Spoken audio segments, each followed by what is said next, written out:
مسئلہ نمبر 81 میرا یہ قوم لوط والے عمل کے اوپر ریکارڈڈ ہے، ہومو سیکچولیٹی کے اوپر. اس کے علاوہ سیکس کے اوپر میرا مسئلہ 155 ڈیٹیل کے ساتھ ریکارڈڈ موجود ہے. ہم تو چیزیں ہائی لائٹ کرتے ہیں، اصل میں تو حکومت کے کرنے کا کام ہے کہ اسلامی سزائیں نافذ کی جائیں. لوگ تو کہتے ہیں اسلامی سزائیں بڑی سخت ہیں، لیکن ڈیٹرنس پھر انہی کی وجہ سے ہے. اسلام میں یہ کہ ایک بندے کو سزا ہوتی ہے نا، ہزاروں کے لیے عبرت بنتی ہے.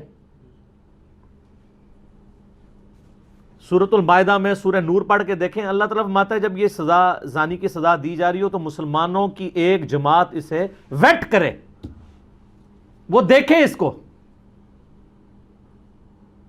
تاکہ باقیوں کے لیے عبرت. مجھے بتائیں اگر زانی کو جس کی رپورٹ ہو جائے عدالت میں، ویسے اگر کسی نے زنا کیا ہے یا معاذ اللہ قوم لوط والا عمل کیا ہے اور وہ پبلکلی رپورٹ نہیں ہوا، اندر خانہ ہی وہ توبہ کر لیتا ہے تو معافی ہے. میرا یوٹیوب پہ کلپ ہے زنا کی توبہ کے بارے میں. لیکن ونس عدالت میں مقدمہ آ گیا، پبلکلی ہائی لائٹ ہو گیا، پھر اس کے اوپر حد لگے گی. اگر شادی شدہ ہے تو اسے سنسار کیا جائے گا، زمین میں دھسا کے پتھر مار کے اسے قتل کیا جائے گا، اور اگر غیر شادی شدہ ہے تو پھر 100 کوڑے لگائے جائیں گے. تو اگر کوئی شخص توبہ کر لیتا ہے پبلکلی ہائی لائٹ، لیکن ونس پبلکلی ہائی لائٹ ہوگا پھر پبلکلی اس کو ڈیٹرس بنایا جائے گا. جب پبلکلی سزا ہوگی نا سر، آپ ذرا امیجن کریں، ہم لوگ زندگی میں پہلی دفعہ جب کسی مردے کو دفنانے کے لیے جاتے ہیں نا، کتنے دن نیند نہیں پڑتی ہے کہ یار بندے کو زمین میں دفنایا جاتا ہے. آپ بچپن کو یاد کریں جب آپ پہلی دفعہ کبھی گئے ہوں گے قبرستان. تو یہ اگر آپ کسی کو سنسار ہوتا ہوا دیکھ لیں اس طرح، کتنے دن تک آپ کو نیند نہ آئے.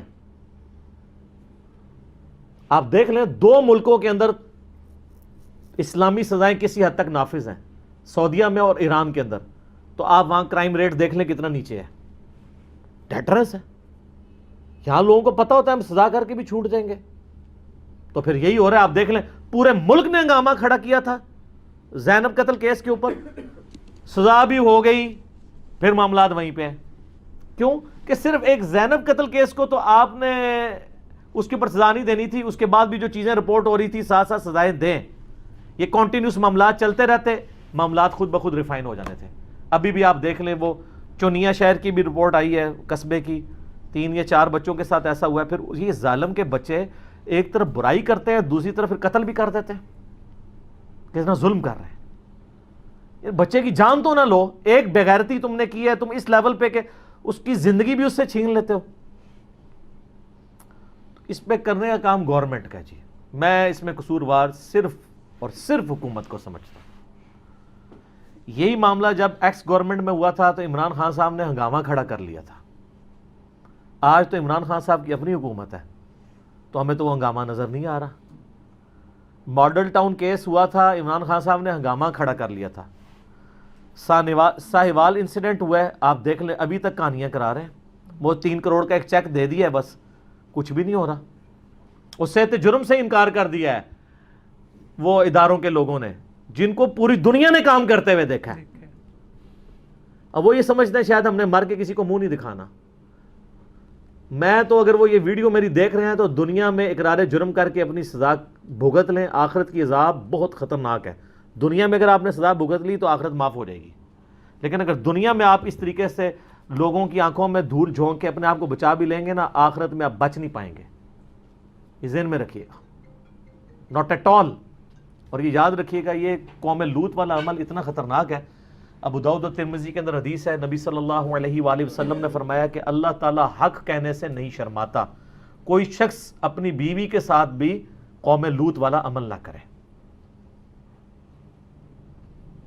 اسی طریقے سے جامعہ ترمذی اور ابو داؤد کے اندر حدیث ہے کہ نبی صلی اللہ علیہ وآلہ وسلم نے فرمایا جو شخص کسی مرد کے ساتھ یا کسی عورت کے ساتھ قوم لوط والا عمل کرے اللہ تعالیٰ اس کی طرف نظر رحمت بھی نہیں فرمائے گا قیامت والے دن. وہ اللہ جس کی رحمت اس کے غضب پہ سبقت لے جانے والی ہے وہ نظر رحمت نہیں فرمائے گا. مسند احمد میں حدیث ہے کہ جو شخص قوم لوط والا عمل کرتا ہے وہ لعنتی ہے، ملعون ہے. جامعہ ترمذی میں حدیث ہے جو شخص کسی کے ساتھ قوم لوط والا عمل کرے تو فاعل اور مفعول دونوں کو قتل کر دو، یعنی جو بالرضا کر رہے ہوں. ایک تو ہے نا کوئی زبردستی کر رہا ہے پھر تو اس میں صرف فاعل کو کیا جائے گا. یہ سر سزا ہے اس کی. آپ کو پتا ہے اس کی سزا کیا ہے؟ مصنف ابن ابی شیبہ میں صحیح سند کے ساتھ موجود ہے، عبداللہ ابن عباس رضی اللہ تعالیٰ عنہما کہتے ہیں کہ جو قوم لوط والا عمل کرے تو اس کی سزا یہ ہے کہ اسے اس علاقے کی سب سے اونچی جگہ پہ کھڑا کر کے اوندا منہ کر کے زمین پہ پھینکا جائے اور اس کے بعد اس کے پتھر مار کے قتل کر دیا جائے۔ یہ اس کی حد ہے اسلام کے اندر، اور یہ بیسڈ اپون قوم لوط کے عذاب کی۔ اس میں بھی یہی تھا کہ اللہ تعالیٰ نے اس بستی کو پہلے الٹا تھا اور اس کے بعد پتھروں کی بارش کی تھی، تو سیم سزا ادھر بھی ہے۔ قرآن حکیم میں جگہ جگہ ذکر ہوا ہے، 4-5 مقام کے اوپر قوم لوط کے عمل کا ذکر ہوا ہے۔ کرنے والوں کے ساتھ اللہ نے کیا کیا تھا؟ اس بستی کو فرشتوں نے اللہ کے حکم سے الٹ دیا تھا، اس کے بعد پتھروں کی بارش ہوئی تھی اور ہر بندے کے نام کا پتھر آیا تھا۔ صرف لوط علیہ السلام، ان کی 2 بیٹیاں بچی تھیں، لوط علیہ السلام کی اپنی بیوی بھی اس کے اندر ماری گئی تھی۔ اب یہ گورنمنٹ کا کام ہے کہ اس طرح کی سزاؤں کو کرے۔ اب اگر علماء اور ٹیچرز خود ہی انہیں کاموں میں پڑے ہوئے ہیں، آپ دیکھ لیں کیا کچھ نہیں ہو رہا مدرسوں کے اندر، جن سکولوں میں ہاسٹلز ہیں ان کے اندر۔ ہمارے جہلم شہر کے اندر، میں تو یہ نہیں، ایک ادھر بہت بڑا سکول ہے اور اس کے پرنسپل اتنی بڑی اس کی سفید داڑھی تھی، بندہ کہتا ہے کیا نورانی چہرہ ہے، کتنی بچیوں کے ساتھ اس نے منہ کالا کیا، اس کو نکالا ہے انہوں نے، بچوں کے ساتھ بھی، سب کو پتا ہے۔ جب دیندار لوگ یہ کر رہے ہوں گے تو پھر آپ باقیوں سے کیا ایکسپیکٹ کریں گے؟ اور پھر دیندار لوگ میرے سے لڑ رہے ہوتے ہیں، آپ دیندار لوگوں کو ہائی لائٹ کرتے ہیں، بھائی اس لیے ہائی لائٹ کرتے ہیں کہ آپ لوگ ایک ٹکٹ میں 2 مزے نہ کرو، ٹھیکہ بھی تو آپ نے دین کا لیا ہوا ہے نا۔ کسی اسکول یا کالج کے ٹیچر نے تو دین کا ٹھیکہ نہیں نہ لیا ہوا، اگر وہ کرتا ہے تو وہ اگر مجرم ہے تو آپ ڈبل مجرم ہے، کیونکہ آپ دین کے نام کے اوپر یہ سب کچھ کر رہے ہیں، دین کے ریپرزینٹیٹیو ہے نا۔ اکثر لوگ کہہ دیتے ہیں جی وہ جی داڑھی والا کوئی کر رہے، لوگ زیادہ ہائی لائٹ کرتے ہیں، بغیر داڑھی بھی کریں گے، کیوں نہیں کریں گے؟ تم ٹھیکیدار جو بنے ہوئے ہو، جب بغیر داڑھی والا مسلح پہ چڑھ کے امامت کرانے لگتا ہے تو تمہاری داڑھی تمہیں مجبور کرتی ہے کہ اسے پیچھے کھینچو، اس وقت یہ بھی تو ٹکٹ میں مزہ لے رہے ہوتے ہو نا، تو کل کو جب تم کام ڈالو گے تو پھر تم پہ پھر الزام بھی اسی لیول کا ڈلے گا نا۔ تم نے داڑھی کو تو امامت کا حصہ بنا دیا، حالانکہ داڑھی کا امامت سے کوئی لینا دینا ہی نہیں ہے، خود سے شرط ایک بنا لی ہوئی ہے۔ تو پھر سر ایک ٹکٹ میں اتنے مزے تو نہیں ہوتے، پھر تو آپ کو سچائی پہ رہتے ہوئے چیزوں کو ماننا پڑے گا، جو بات غلط ہے وہ غلط ہے۔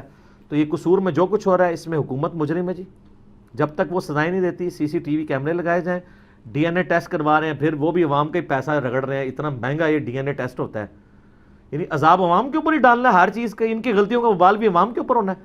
اور انیشلی کیس کو پکڑا جائے، یہ پولیس کے اندر آ کے لوگ رپورٹ کرواتے ہیں، وہ ان کو کہانیاں کرواتے رہتے ہیں، کہانیاں کرواتے رہتے ہیں۔ اور میں ماں باپ سے بھی کہوں گا کہ یہ آپ لوگوں کی اپنی اولاد کے بارے میں جو بے حسی ہے نا، یہ بھی تھوڑی ختم کریں۔ اب وہ زمانہ نہیں رہا کہ جب بچہ جو ہے اکیلا جا کے مسجد میں سپارہ پڑھ کے واپس آ جاتا تھا۔ آپ کو نہیں پتا معاشرہ کیا ہو چکا ہے، آپ کیوں بچوں کو اکیلے بھیجتے ہیں؟ ہم تو اپنے بچوں کو اس طرح باہر نہیں نکالتے، ہمیں نہیں پتا معاشرے میں کیا ہو رہا ہے۔ اور آپ کو پتا ہے جتنے اس طرح کے واقعات رپورٹ ہوئے نا، 85% کلپرٹ قریبی رشتہ دار نکلتے ہیں، 15% باہر کے لوگ ہوتے ہیں قریبی رشتہ دار، اور وہ لوگ جن پہ آپ ریلائے کر رہے ہوتے ہیں، ٹیچرز، قاری حضرات، کزنز، وہ لوگ ہوتے ہیں۔ دعوت قرآن و سنت اب کریں